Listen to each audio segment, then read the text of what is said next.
When I first wrote monitoring reports for a board using policy governance, it was a real struggle. I was just guessing at what might work to satisfy the board, and for the most part, it worked. Because the board we reported to wasn't sure what to look for. That's not a very satisfactory outcome for either the board or for management. Since then, I've learned that I wasn't the only one struggling with monitoring reports. In our work with hundreds of boards, we find that they and their CEOs all start off in much the same place. Monitoring when using policy governance is logical, but it's not intuitive. So in this video, I'll show you the method that I wish I'd known then. Monitoring reports that deliver measurables and clear conclusions, all the while starting from policies which don't have metrics. Let's start with a real example of an executive limitation policy, treatment of staff. This is not the highest level policy in the treatment of staff for this board. The policy states the CEO shall not permit an environment where staff are discouraged from expressing an opinion, nor discriminate against any staff member for non-disruptive expression of dissent.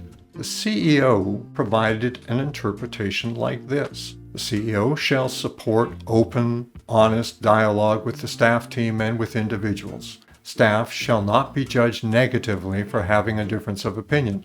Compliance will be demonstrated when staff have freely provided their perspectives. If, based on this interpretation, you were asked to collect data to determine if there is compliance, would you know what to collect? Are you likely to collect the same data as anyone else using this interpretation? Yeah, I couldn't either. Even so, let's look at the evidence this CEO presented.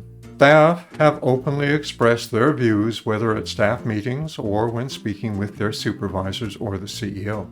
How does the CEO or anyone else collecting data know that the staff are openly expressing their views? We encourage each employee to speak candidly. At our monthly staff meetings, each employee is given the opportunity to add agenda items, raise questions and concerns, and to contribute ideas for organizational improvement. Okay, that's nice, but let's face it, there can be other pressures getting in the way of speaking up. On its own, encouraging them isn't enough to know that other factors are not discouraging staff from expressing their opinions. Staff demonstrate active engagement in our staff meetings. No staff have expressed dissent. If staff have not expressed dissent, is that because they have no cause to express dissent, or is it because they're concerned about repercussions if they did? A confidential survey conducted earlier this year found that staff rated communications with their supervisors and the CEO as being a high level. Of course, if I'm uncomfortable expressing an opinion, I'm not sure that confidentiality would be helpful, especially in a smaller staff team. Even so, we are getting closer here with the survey. But we also need some data and benchmarks. In doing so, the CEO needs to give us an interpretation that tells us in a measurable way what data would demonstrate compliance. This is where the problem started for this monitoring report. Without measurables in the interpretation, we don't know what would demonstrate compliance regardless of who's collecting data. So let's give it another go. This time, we'll use an interpretation that includes metrics. This is going to include both the standards which will be measured and the benchmarks of the standards that will demonstrate compliance. We'll use the same policy, which again reads, the CEO shall not permit an environment where staff are discouraged from expressing an opinion, nor discriminate against any staff member for non-disruptive expression of dissent.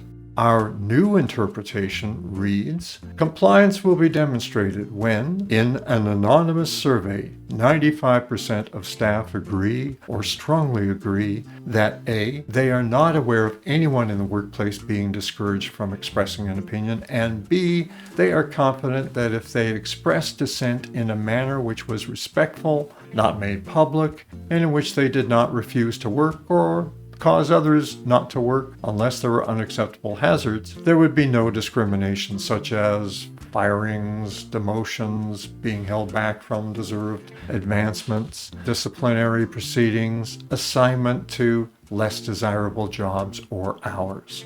See what we've done here? We've cut directly to measures that tell us if the unacceptable conditions have been avoided. On this basis, anyone looking for evidence would know what to look for and what would demonstrate compliance in a measurable way.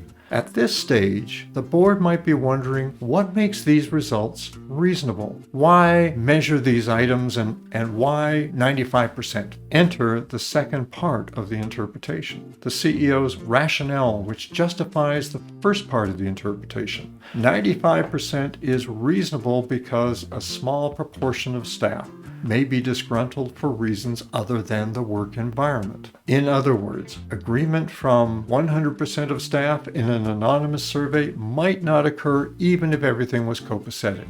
Still, for a condition which is unacceptable, one would expect an extremely high level of agreement. A. Some staff are likely aware if anyone else in the workplace beside themselves is being discouraged from expressing an opinion. So framing the question that broadly should capture any such incidents. So for part A, the CEO might only have asked if respondents had been discouraged from expressing an opinion, but she opened the question to whether or not staff had observed suppression of others, whether or not that included themselves. In doing so, she increased the likelihood of identifying a problem, if indeed it existed. Obviously, this is a CEO who really wants to know if there are any issues. Continuing with the CEO's rationale, dissent as described in the interpretation would not cause work disruptions except where necessary for health and safety. Measuring levels of staff confidence that discrimination would not take place would uncover both existing discrimination and threatened discrimination. The main methods of workplace discrimination for dissent are given as examples only. If staff believe that other forms have or would be used, they can respond accordingly. So, in part B, the CEO gives her the justification for her description of non-disruptive dissent. Unless it's for health and safety reasons, if it doesn't disrupt work, it's non-disruptive. Rather than only measuring whether discrimination had taken place, staff confidence is to be gauged here. Doing so would be more likely to reveal an environment of intimidation.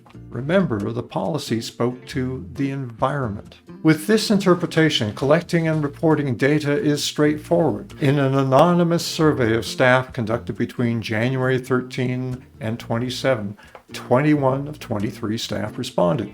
A. 100% agreed or strongly agreed that they were not aware of anyone in the workplace being discouraged from expressing an opinion. B. 95% agreed or strongly agreed that they were confident that dissent expressed in the manner described in the interpretation would not result in discrimination. No fluff, no rambling preambles, no explanations about how these conditions were achieved. Those just get in the way of the monitoring function. It's simply a matter of comparing the survey results to the level of measure given in the interpretation. In this case, the data confirms that compliance was achieved. So let's quickly recap what we've learned. First, effective monitoring requires clear, measurable interpretations, not just activities or intentions. Secondly, the CEO's interpretation includes both what will be measured and the level of measure that will demonstrate compliance.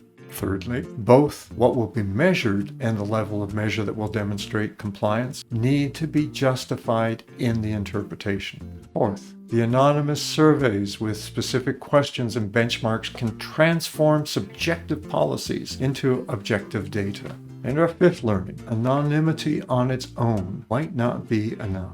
Well, that's our masterclass on transforming policies into measurable outcomes.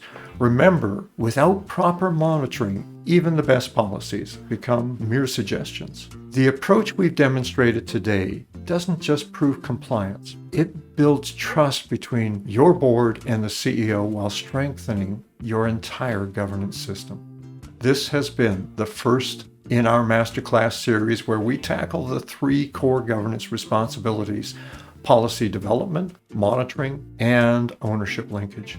Each video is designed to be shared with your entire board and the staff to strengthen your governance practice. Have you a policy which is challenging to monitor.